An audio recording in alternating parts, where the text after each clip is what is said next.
lo puedes poner ahí que grabe? Creo que ya lo puse. Perfecto. Sí. Muy buenas noches.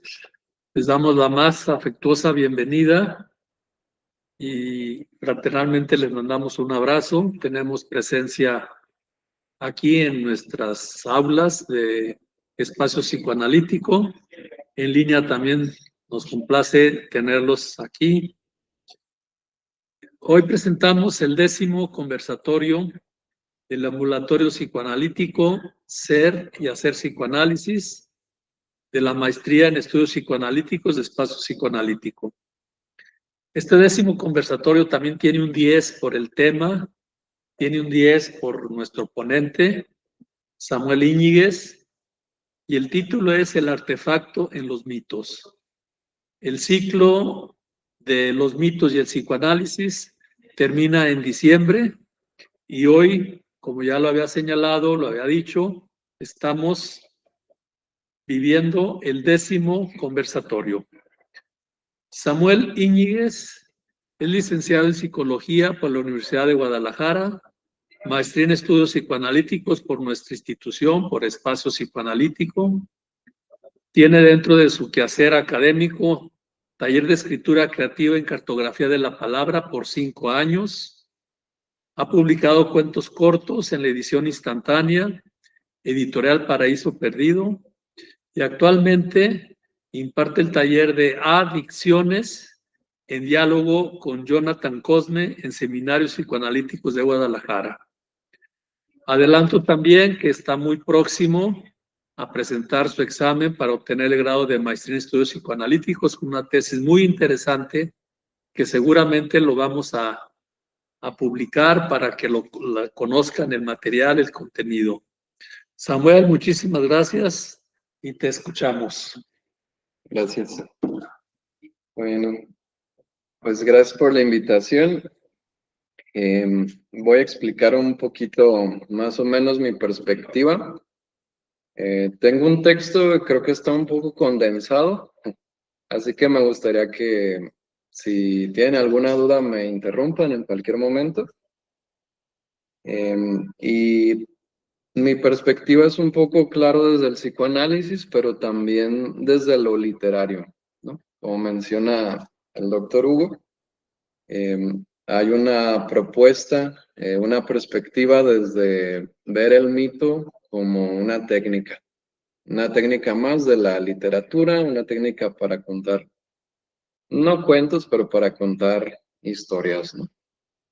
Y bueno, ya ha habido un recorrido en los seminarios sobre el mito, varias aportaciones, varias perspectivas. Se ha hablado de que es algo, una repetición, algo que se mantiene constante, entre otras cosas que voy a mencionar. Y bueno, yo quise hablar del artefacto en el mito como complemento a lo que ya se ha mencionado y a las propuestas, ¿no? Como ocurrencia, como hipótesis, ¿no? Algo que puede abrir preguntas más que nada. No tanto una explicación tan cerrada o rigurosa, digamos. Bueno, escribí esto. El ritual es infinito porque avanza hacia atrás y hacia adelante, de manera que une la trayectoria humana en un tiempo sin tiempo, como dice Byung-Chul Han.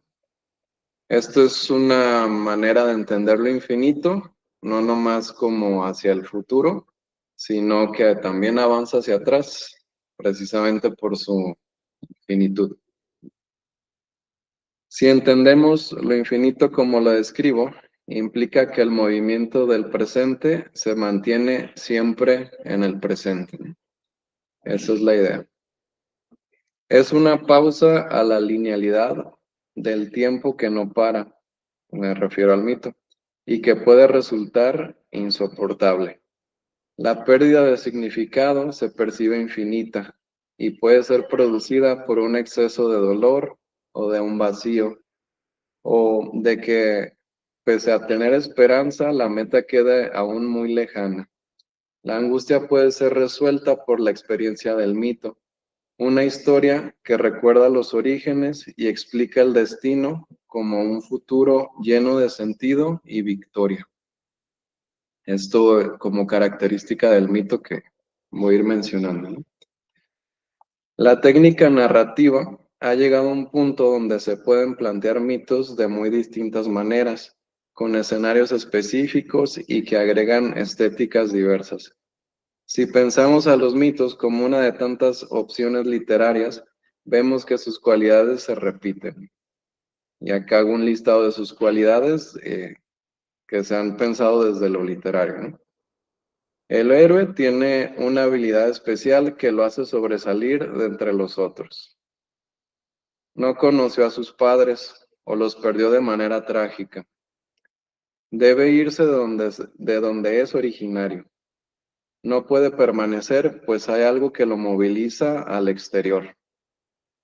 Al emprender su viaje, encontrará amigos que lo acompañen para cumplir su meta, la cual es la reorganización, la unión, la reivindicación, la justicia o cualquier cosa que describa el camino hacia el ser.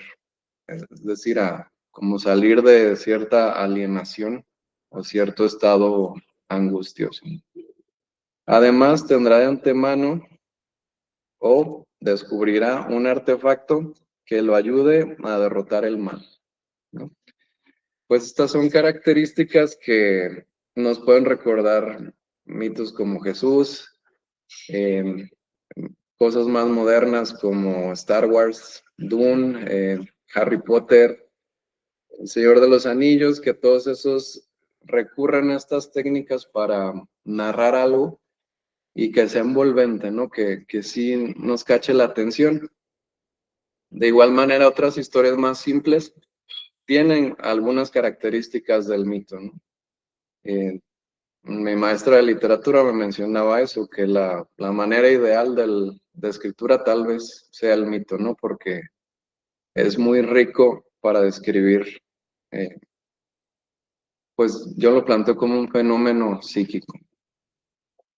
Todos estos elementos son representaciones psíquicas del inconsciente, que pueden facilitar el entendimiento del fenómeno del cumplimiento de deseo. Pensemos al fantasma como ser objeto de otro, ¿no? Fantasma es algo que antecede, que toma, ¿no? Al sujeto. En la aventura mítica está presente esta amenaza que es contrarrestada por el héroe por alguna virtud que posee. Si recordamos cualquier libro de aventura o película, vemos que siempre tiene una amenaza de muerte o una amenaza de ser usado por el enemigo, por los cíclopes que se los van a comer, por Medusa, por los malos. Si lo pensamos con una mente más infantil, pues son los malos. El mito es una fantasía donde se ven plasmadas distintas operaciones psíquicas producidas por el lenguaje. Pues esa es como mi hipótesis, ¿no? Que cada personaje es un elemento de la psique y el héroe sería el yo. Y pues dependiendo la riqueza que tenga el escritor, pues va a escribir más elementos o de manera más compleja, ¿no? Estoy simplificándolo también para intentar comprenderlo, ¿no? Pues hay mitos súper complejos como Antígona que han revisado o toda esa secuencia de Edipo, ¿no? Pensemos ahora esto del fantasma, ¿no? En el desarrollo psíquico se inicia con el masoquismo erógeno primario, ¿no? Que por supuesto es una posición pasiva, ¿no? A uno le hacen, a uno le alimentan, le arropan, le limpian, pero uno no tiene decisión, ¿no? Es usado. El sujeto está alienado a los significantes del gran otro, y es la única opción, ¿no? O pareciera que es el pasaje necesario para después ligarse, ¿no? Como sujeto. Después ocurre una separación donde el sujeto se pierde para el gran otro, juega a ausentarse, ¿no? Tal como mencioné, una característica del mito es que se tiene que ir de allí, de sus orígenes. El otro no tiene al sujeto y el sujeto no tiene al ser, ¿no? Es una operación posterior al masoquismo erógeno primario. Es este juego de ausencias, ¿no? Como medio desligarse de los significantes, aproximándose al ser o al no estar alienado. Pero pues es complejo porque pues de ahí viene uno y se necesita esta alienación constitutiva. Esto lo equipara con el momento de la partida del héroe, como mencioné, fuera de su lugar de origen, o de lo viejo puede ser, si no es su lugar de origen, de los antepasados, pero de algo que le antecede. Casi siempre es así en el mito y en muchas otras historias. Puede ser la tierra natal, lo viejo, los padres. El mito debe ser siempre un juego. Esto es porque se busca salir de esto, ¿no? El jugar a perderse, ¿no? El jugar con el significado que nos dieron, con lo que desean de nosotros, y buscar algo, ¿no? Algo propio en ese movimiento. A veces en los mitos se regresa, no siempre se va, se regresa y se recupera algo de los ancestros, y puede ser un artefacto, que enseguida voy a ir hablando de eso. Puede ser alguna reliquia, representado por una reliquia, por una habilidad, el darse cuenta que mi tatarabuelo pintaba, ¿no? Qué curioso, que a mí también me gustó pintar, etcétera, ¿no? Em, Muy bien, pues mencioné, el mito debe ser siempre un juego, se regresa y se puede ir. Se trata de recuperar los objetos perdidos o los objetos buenos perdidos, ¿no? En el psicoanálisis sería recordar el equivalente, ¿no? El recordar, el lograr una interpretación más fiel a lo que el sujeto em, le sirva, a lo que el sujeto plantee de sí como una posibilidad vital, ¿no? Dicho de modo más simple, puede haber una interpretación que lo aliene, ¿no? La idea es dar una interpretación que le posibilite la vida, que le posibilite sentir menos angustia. Y pues el mito de algún modo ofrece eso, ¿no? Aunque es una historia ajena, es muy útil, ¿no? Bueno, al menos a mí me encantan los mitos, las historias. Creo que son muy populares, ¿no? El fenómeno Harry Potter, que creo que fue el último gran mito. Juego de Tronos, que fue popular a nivel mundial, que puede haber otros motivos políticos, de estilística de la serie, pero también no deja de tener la estructura de mito, ¿no? Con estas características que mencioné. Y al igual que en psicoanálisis, cuando el héroe acaba su travesía, resignifica algo, ¿no? Regresa siendo totalmente diferente, con habilidades nuevas, con amigos nuevos, con experiencias que llaman la atención precisamente porque son inesperadas. Entonces, en este juego, el objeto será la angustia y el descubrimiento para controlarla. Los personajes odian y aman para manejar la misma angustia, ¿no? Es una manera de darle forma, decir, ese es el malo y este es el bueno, y yo soy el bueno y me va a servir, ¿no? Que pues es necesario, ¿no? Está en juego constante el ser objeto de otro y pasar a ser activo, ¿no? Es común ver personajes cliché en este tipo de narraciones, pues son un elemento puro de la psique.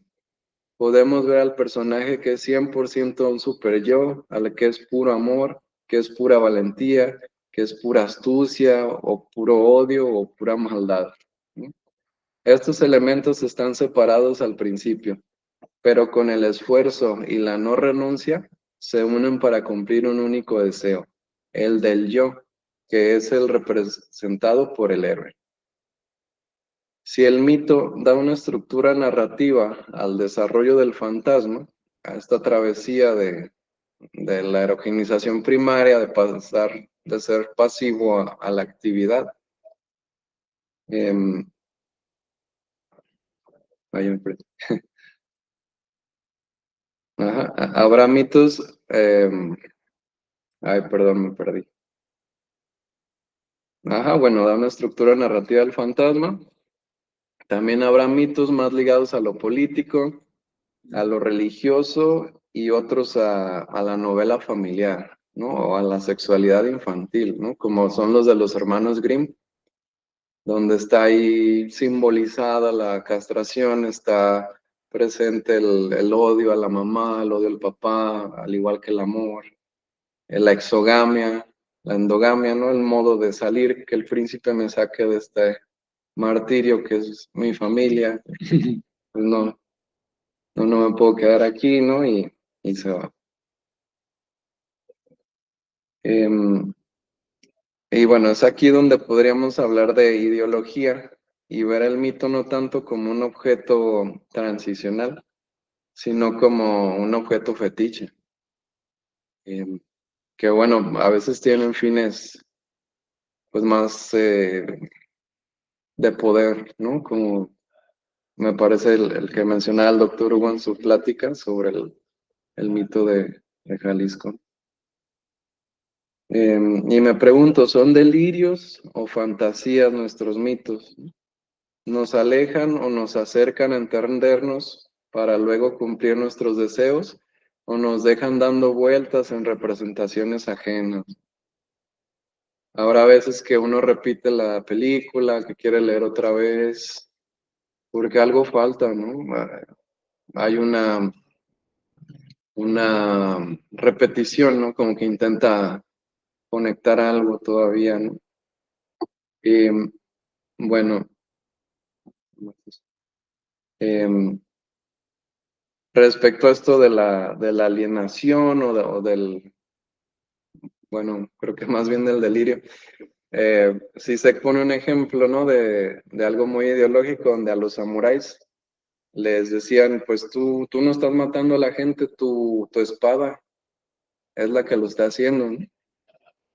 Como decirle, no tengas culpa, tú derechito como vas, porque Dios está en tu espada, está intercediendo. Una ideología súper peligrosa. Em, y bueno, ahí sí me parecería como un mito más ligado como ejemplo a los fines políticos y pues más delirante, ¿no? ¿Dónde queda el sujeto, no? Es aquí donde propongo hablar sobre la verosimilitud. En los seminarios pasados se habló sobre un desarrollo desde el animismo hacia el pensamiento científico, como una evolución lineal.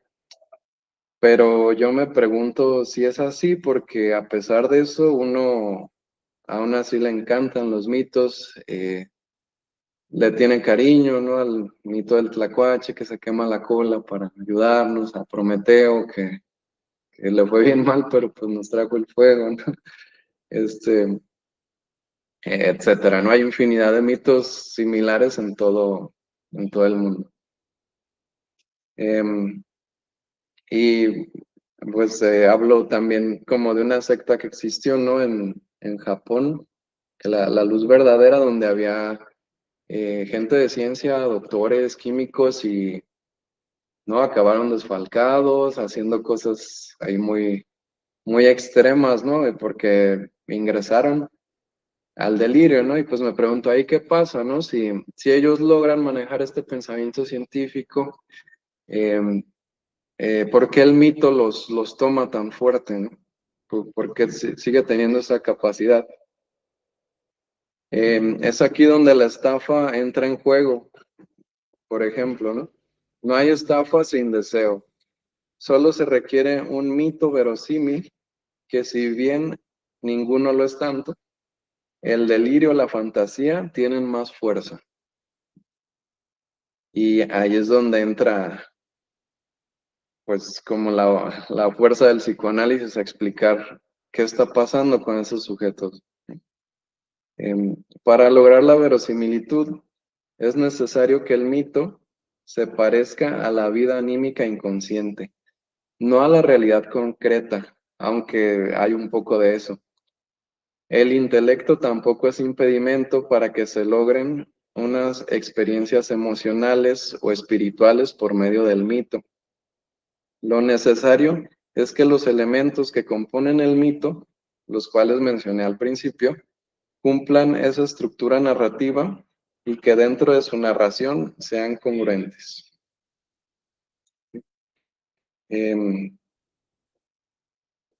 Pongo un ejemplo sobre la novela de Saramago, se llama Caín, y inicia con un ángel que va a anunciarle a María que va a ser madre de Jesús, pues un semidios, ¿no? Pero el ángel va bajando y hace unos ruidos, se descompone y empieza a echar humo. Y pues va cayendo ahí, casi se mata, ¿no? Yendo a anunciar a, a María, ¿no? Y aquí hay una diferencia, ¿no? Si alguien es de mucha fe y le contamos esta novela, él ya tiene una verosimilitud en su mito católico cristiano, pero tal vez uno que ya la cuestionó, que ya no, dice, oye, ¿cómo así? Pues le da risa, ¿no?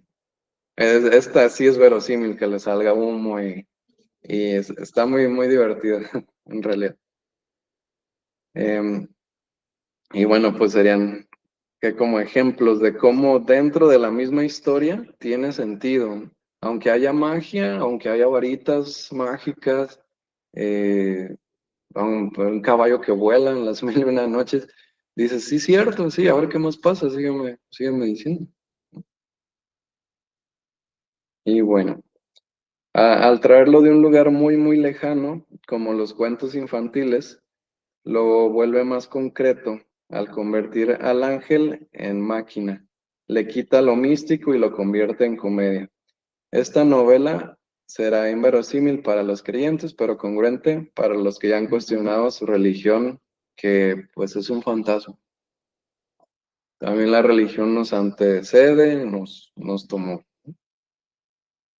La verosimilitud va a ser envolvente gracias a una transacción psíquica, ya sea al tomarlo como novela o entretenimiento o como religión o ideología, siempre y cuando se mantenga una fidelidad a la esperanza de unión y un tratamiento adecuado a los afectos del sujeto, o como menciono, que permanezca en una erogenización pasiva.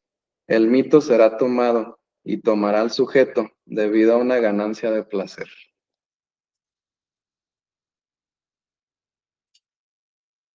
Aquí cito a Byung-Chul Han, dice que es el poeta el que produce las ilusiones escénicas, las formas aparentes, los signos rituales y ceremoniales, y contrapone los artefactos y antifactos a lo hiperreal, a los hechos desnudos. Entonces el mito sería así todo lo opuesto a lo sufrible del yo. Y tal vez por eso las sectas son tan envolventes, ¿no? Y tienen tanto auge, ¿no? Las estafas por teléfono que dices, en verdad tengo un primo. No, pues no tengo ningún primo, pero hay chance y te lo quieres inventar. Bueno, aquí ya empiezo a hablar más del artefacto más concretamente. Bueno, la etimología es hecho con arte, ¿no? Es la mezcla de los dos, de habilidades y de hechos. Es la unión de la tierra con el cielo, de lo terrenal con lo sagrado.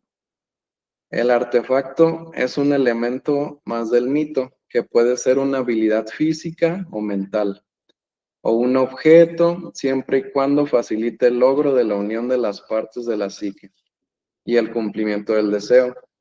Es la creatividad representada de manera palpable. Es el don que se logra identificar, aceptar y usar para el autoentendimiento. Puede ser una herencia de los padres perdidos o de los antepasados, un regalo u objeto que tiene cierta importancia desde hace tiempo. En las tragedias el artefacto se contrapone al héroe. Ahí sí hay un cambio. Ahí puede ser una maldición o un objeto con gran significación, pero que daña y desintegra los elementos de la psique y del mito. El artefacto es mitad conocimiento y mitad fe. Es el timón que ayuda a intervenir de manera efectiva en la trama de los orígenes. Es un conector que promueve la expansión y lleva a ganarlo o perderlo todo. El artefacto responde fielmente a los hechos conjugados en la verosimilitud del mito. Los hechos pueden estar olvidados, pero se compensa con la sensibilidad mágica de la herramienta y viceversa. Si el afecto está reprimido, se compensa con una explicación suficientemente buena para el lector. Podemos pensar en novelas más mágicas, más emocionales.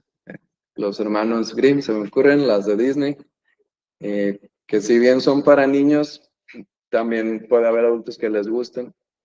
Y podemos poner en contraposición las novelas futuristas, eso quería decir, donde sí te dan como una explicación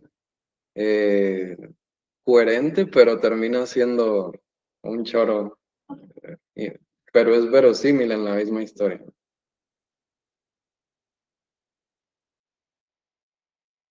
Pero bueno, unas le llegan a unos, otras a otro, dependiendo su constitución psíquica, ¿no? Um, em, perdón. El artefacto responde fielmente a los hechos conjugados en la verosimilitud del mito. No sé, lo comenté, pero se describió en las charlas anteriores al mito como un signo y al ritual como su escritura. Al hablar del artefacto como herramienta, pretendo abrir las preguntas sobre el lápiz de verosimilitud para escribirlo. Mencioné que el artefacto sirve para unir tanto el infinito que avanza hacia atrás como el que avanza hacia adelante en uno mismo. Y me pregunto qué es lo que le falta al infinito para hacer todo, si es infinito. Yo opino que un límite. Y aquí entramos en una cuestión paradójica, ¿no? Si el infinito es infinito, también tiene límites en su infinito. Así, Perseo, al tomar el escudo reflejante de entre los cuerpos petrificados por Medusa, completa el infinito, poniendo límite al goce infinito de Medusa. Otro ejemplo es un mito de la dinastía Han, por mencionar mitos lejanos, donde un zorro con su astucia pone límite a las torturas incesantes del terrateniente contra el héroe. La zapatilla de Cenicienta acaba con la tortura de su madrastra y hermanastras. Hansel y Gretel ponen fin a la bruja al encontrar su violencia protectora y la matan. Esto por mencionar mitos simples, pues si habláramos algunos mitos griegos como Antígona, Narciso o Edipo, la complejidad de ligazones de sus elementos implicaría un análisis muy, muy detallado del artefacto. El Narciso pues sería el río, el artefacto que lo aliena, lo deja paralizado. El artefacto obviamente resuena el objeto transicional de Winnicott, ¿no? Esto también lo pienso como un límite entre la madre y el hijo. Es un objeto de transición a la individualidad y para poder estar solo y entre otras cosas, pero también es un objeto que se contrapone a la diada madre-hijo, a esta unión donde solo están ellos dos. No sé si pensarlo en términos de infinitos hacia atrás y hacia adelante, pues Winnicott lo menciona como un espacio atemporal, ¿no? Que no está ni dentro ni fuera, que ese es el objeto transicional, además que no exige y por eso mismo posibilita pues un montón de cosas del desarrollo del niño. Creo que en ocasiones los mitos describen un objeto transicional funcional, o sea, suficientemente bueno cuando salen bien las cosas, que por supuesto cumplen la combinación entre el arte y el hecho. O podemos decir que se inventa algo ante un hecho de pérdida. Creo que aquí lo menciono así porque el hecho es que tiene materialidad el objeto transicional. Puede ser el osito, la colcha, la cobija, pero no es eso. Es esta cosa abstracta del espacio sin espacio, el tiempo sin tiempo. Pero me pareciera que en algunos mitos sí, tanto en mitos como en juegos, se parece mucho al juguete, el artefacto. En culturas como el budismo hay artefactos sagrados y se usan en una época especial para tener este contacto, ¿no? Pues también aquí, ¿no? Todo esto que usan de la copa, la hostia. Y pues bueno, me parece aquí ya muy paradójico, ¿no? Que pues sí es una transición hacia algo más, pero también me pareciera que es un modo de poner límite al goce materno y al goce de uno mismo, ¿no? También porque el niño ahí va a maltratar el juguete, le va a hacer de todo, ¿no? Y menciona a Winnicott que debe resistir, si no, no es un objeto transicional. Y si resiste, pone un límite. Em, y bueno, menciono algunos, algunos otros ejemplos, como el del tlacuache que trae el fuego, igual que Prometeo, em, que considera una representación de la creatividad vital contra lo real traumático, ¿no? Que claro que el de Prometeo está más feo, ahí sí fracasa, triunfa y fracasa, ¿no? Por eso es tan emotivo. El otro es como más lindo, al menos el que nos contaron en la primaria. Pero sí, pareciera que siempre hay un triunfo en el mito, siempre se une un elemento con otro que se desea unir. Y ahí me parece este ejemplo del fuego como una representación de la vida, ¿no? Que se salvó. Así que si bien el objeto transicional puede tener características infinitas, implica por lo tanto una separación y un límite. Este carácter paradojal de la escena completa es más rico en interpretaciones que los mitos simplificados como como los de los hermanos Grimm. Las tragedias tienen más complejidad, como he mencionado, como que el artefacto allí falla y si no triunfa para unir elementos de la psique para recuperar estos objetos buenos, sino que falla y el goce sigue a veces hasta la muerte del héroe, como en la Antígona, que es increíblemente trágico, ¿no? Ahí me pareciera que su artefacto es su voz, su clamar, sí.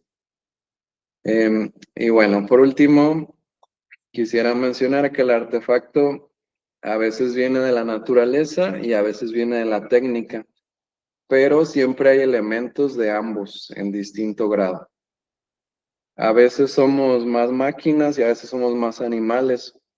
Los objetos de ayuda en el mito están mezclados como el caballo de madera de las 1001 noches, que es pues como un animal pero vuela, es un artefacto de ébano, según recuerdo.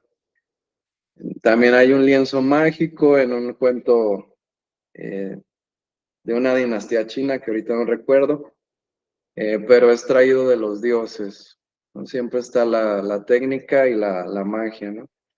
El que mencioné del zorro que ayuda a este sujeto, pero el zorro habla. Está atravesado ahí por la tecnología del lenguaje, ¿no? El anillo que habla, en El Señor de los Anillos, y en una tragedia, pues el broche de oro de Yocasta, ¿no? Con el que Edipo, al darse cuenta que se casó con su madre, se lo clava, pero el oro viene de la tierra, ¿no? De la naturaleza, de igual manera. Entonces siempre hay algo como que antecede, como que remite a algo así más totémico o más celestial, no sé cómo llamarlo. Y bueno, el artefacto también va a ser un lazo social, debido a que añade un límite. Es una herramienta de un orden creativo. Es algo a lo que aferrarse para poder sostenerse frente al otro. Es importante diferenciarlo de un objeto fálico que, si bien manda un mensaje social, no crea lazos, sino una separación debido a su efecto de completud. Y pues sería lo que tendría para mencionar. Y pues yo, claro que esta cuestión animal también está ligada con lo totémico, ¿no? Aunque sea muy tecnológico el artefacto, aunque sea muy, bueno, pues incluso sí, una nave, un robot, siempre remiten a algo emocional, algo de la sexualidad infantil, de la novela familiar, con sus variaciones en cada historia.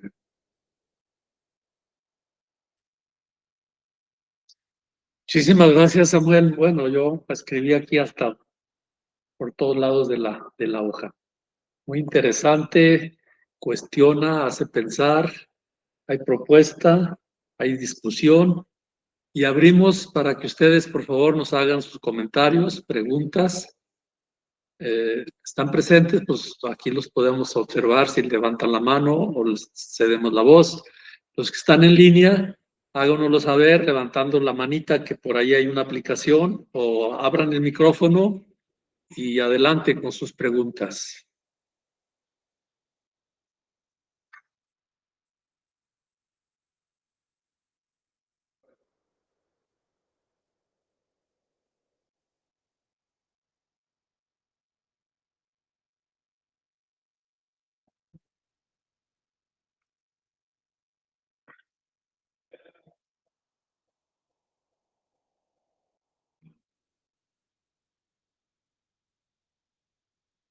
Bueno, yo puedo empezar y para darles tiempo que ustedes también elaboren sus comentarios.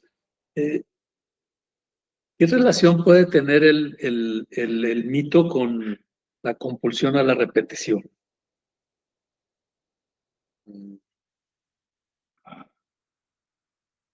Pues está interesante. Yo lo pienso ahorita como más en el sujeto que lo repite, que lo lee otra vez o que pone la película otra vez. Pero dentro del mito como tal, creo que más bien como castigo, ¿no? Como estos laberintos que nunca sales o, o mitos más modernos, bueno, más bien historias, ¿no? Como recuerdo ahorita una de Black Mirror, donde es el castigo repetir la vida infinitamente. Em, pero sí, me parecería que es algo donde se regresa para intentar completar algo o vivirlo distinto. Sí, cuestiones como de los rituales que se hacen, como la Virgen, como Navidad, ¿no? Que claro que cada quien lo maneja distinto o lo usa de modo distinto, ¿no?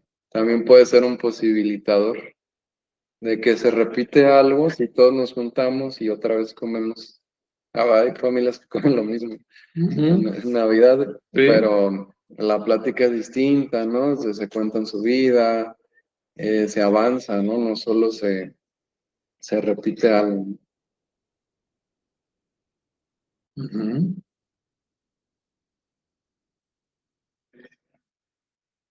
Pues yo recordé mucho, como no sé si se trata de mito, eh, pero recuerdo mucho a Aquiles y la flecha que él mató, porque no sé si pueda tomarse como un artefacto la flecha, y sin embargo tiene todo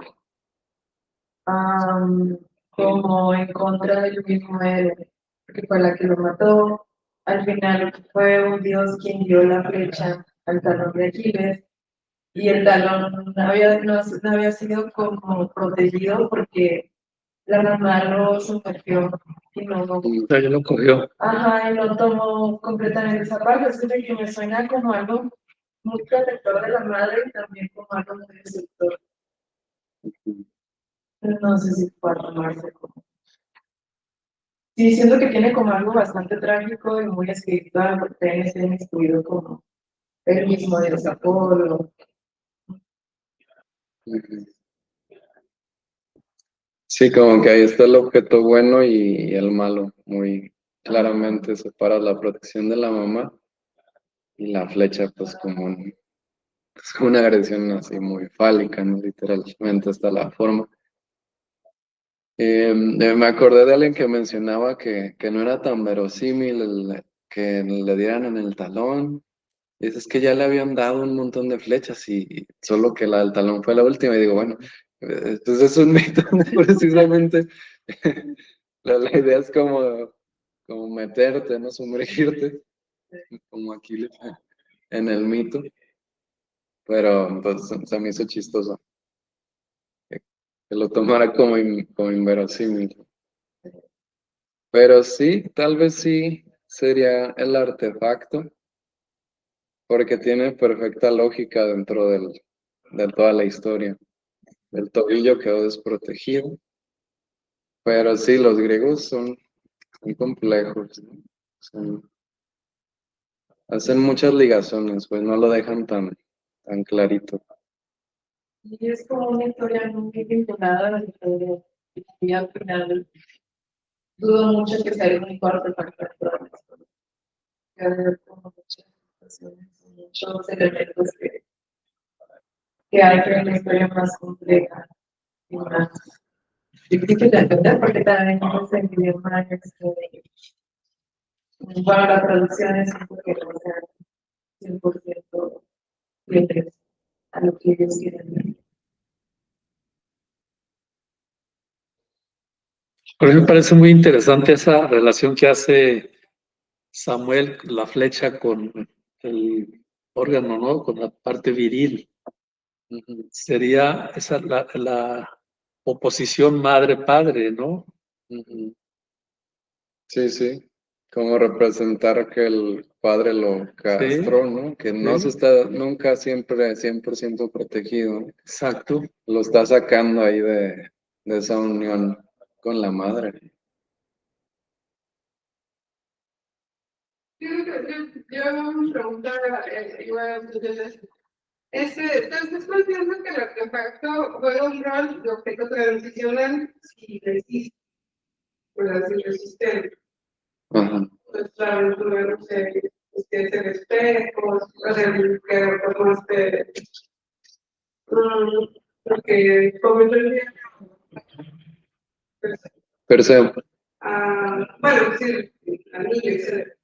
Pero también como que ese límite del infinito, que, o cuál es tu postura, eso es lo que no me quedó claro, ¿sería el artefacto objeto tradicional, del Rafael, o es porque limita el infinito de cosas?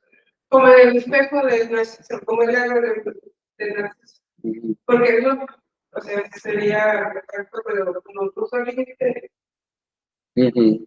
Sí, ahí falló.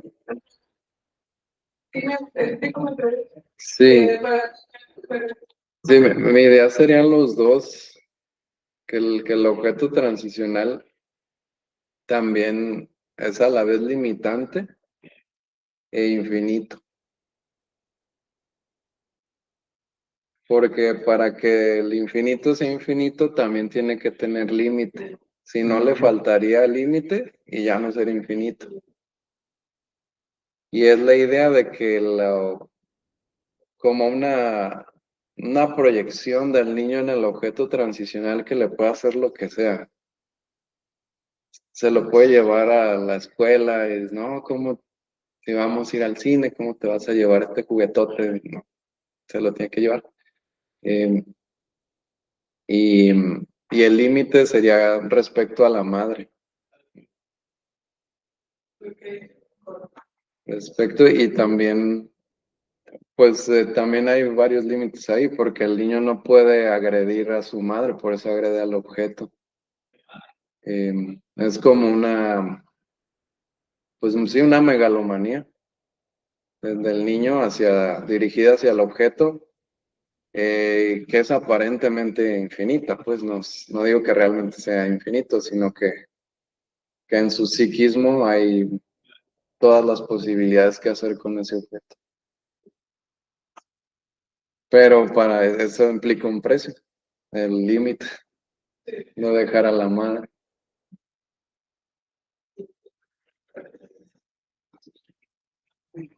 ¿Podrías ampliar? Me gustó esa parte de cuando citaste que el mito es ideología y lo contextualizan en la cuestión política. Yo quiero pensar, entonces, hay mitos de Estado, hay mitos de país, hay mitos de identidad. Sí, sí, yo creo que sí. Creo que es muy claro el mito nación, que en realidad que nos divide, pues un mito, ¿no? Más que la frontera es que es America First, ¿no? Como el Trump dice. A los mexicanos somos bien chingones, esto nada más pasa aquí. No, es que solo los mexicanos somos así de creativos. Pues, no, claro que no, no ve videos ahí y dices, órale, estos egipcios e hindúes se las inventaron muy chido. Eh, y sí, pero creo que estas cuestiones del nacionalismo y lo político, sí, pues su intención es coaccionar, ¿no? Y pretenden ofrecer un objeto fetiche, es decir, un objeto que los complete.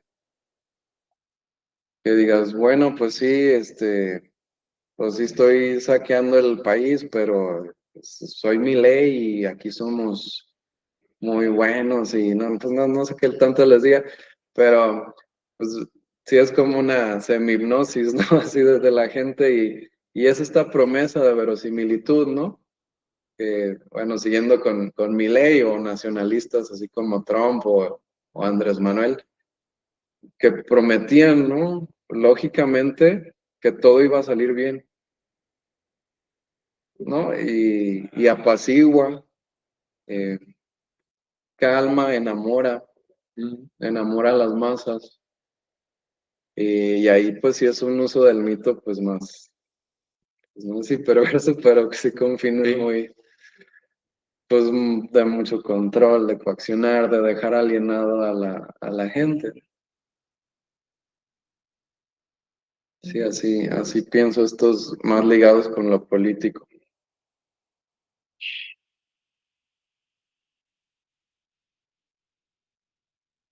Bueno, pues yo, otra más, y que si no hay otra. Eh, el artefacto, el mito en la novela familiar, ¿qué implicaciones tiene para el psicoanálisis, para la clínica psicoanalítica?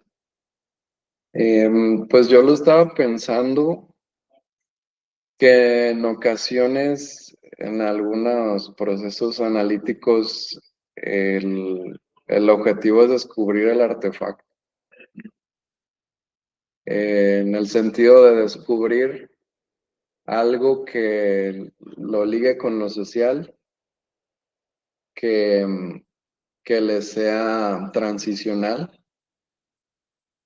y que remita a un don o a un objeto bueno o a una recuperación de un olvido de la historia. No sé, recuerdo mitos donde pues le dicen que están muertos sus papás y están vivos. Y dice, oye, pues tengo que ir a recuperarlos. De igual manera puede haber un secreto en la familia, ¿no? El conceptualizado secreto familiar, donde pues uno no sabe que es adoptado, uno no sabe que hubo un abuso sexual, uno no sabe que o le contaron una mentira. Y el artefacto sería, pues después de hacer todo este recorrido, que la persona empiece a usar su creatividad y recupere esos objetos buenos para poder usarlos, ¿no? Y bueno, es que no sé cómo hablarle a las chavas o no sé cómo hablar en público, me pongo muy nervioso, me paralizo. Y de, oye, pero me contaron que mi tío pues que daba pláticas, ¿no? O que era bien galán. Entonces es un ejemplo simple, pero pasa de repente y dices, wow, qué padre, ¿no? Que mi tatarabuelo, mi tío abuelo era músico, ¿no? Y a mí siempre me llamó la música. Y ahí se recupera algo pues, muy grandioso para posibilitar la vida. Y se mezclaría lo mismo, está la habilidad o el arte con un hecho, pero ahora sí en la vida real.